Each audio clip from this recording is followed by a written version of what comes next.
Russia আমেরিকাকে কড়া সতর্কবার্তা দিলেও আমেরিকা ইসরায়েলে বিমান হামলা চালিয়েছে। এবার যুদ্ধ শুধু ইরান এবং ইসরায়েলের ভিতরে সীমাবদ্ধ থাকলো না, এই যুদ্ধটা কিন্তু এবার বিশ্ব লেভেলে চলে যাওয়ার সম্ভাবনা দেখা যায়। কারণ ইরানের পক্ষে আছে রাশিয়া, চীন, তুরস্ক, সাইবেরিয়া, পাকিস্তান, এমন আরও কিছু ইসলামিক রাষ্ট্র যা ইরানকে সাহায্য করছে। তারই মধ্যেও আমেরিকা ঘি ঢালার মতো বক্তব্য দিলেও এবার সরাসরি বিমান হামলা চালিয়েছে ইরানে। তার সত্যতার জন্য ডোনাল্ড ট্রাম্প তার একটি টুইটার পোস্টে বলেন যে বিমান হামলা চালানো হয়েছে ফর্ডোতে। তো ইরানের সংবাদ মাধ্যম ফর্ডোতে ধ্বংসর হয়েছে বা যুদ্ধ হামলা করেছে সেটা প্রকাশ করেছে। তবে ইরানের যে হামলাটি হয়েছে, আমেরিকা হামলাটি করেছে, তাতে খুব একটা ক্ষয়ক্ষতি হয় নাই। কারণ হলো আগে থেকেই তার যুদ্ধর যে স্থাপনা জিনিসগুলো আগে থেকে সরিয়ে রাখছিল। যেগুলো হামলা করা হয়েছে পরমাণু অস্ত্র তৈরির কেন্দ্র, সেই সরঞ্জামগুলো আগে থেকে সরে রাখছিল ইরান। তারা বুঝতে পারছিল যে এমন এমন স্থানে আমেরিকা হামলা করতে পারে বা ইসরায়েল হামলা করতে পারে, সে থেকে তাদের কাঁচামালগুলো গুলো আলাদা করে রাখছিল।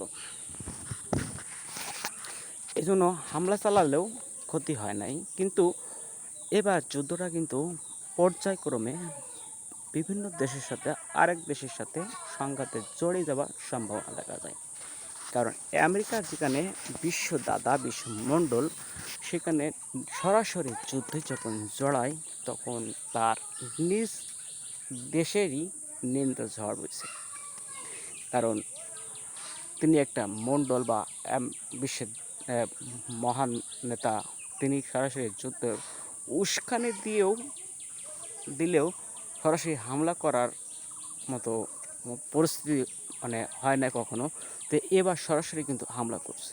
তবে এই হামলায় কিন্তু শুধু ইরান, রাশিয়া কিংবা চীনের প্রতিক্রিয়া নাই, পুরো পৃথিবীতে একটি আতঙ্ক সৃষ্টি হয়েছে। এবার কিন্তু এই যুদ্ধটি বিভিন্ন দেশের সাথে মহাযুদ্ধ বা তৃতীয় বিশ্বযুদ্ধের হওয়ার সম্ভাবনা আছে। কারণ এবার যুদ্ধটা কিন্তু ইরান এবং ইসরায়েলের ভিতরে সীমাবদ্ধ থাকলো না। এই যুদ্ধটা এখন ইন্টারন্যাশনাল লেভেলে চলে গেছে।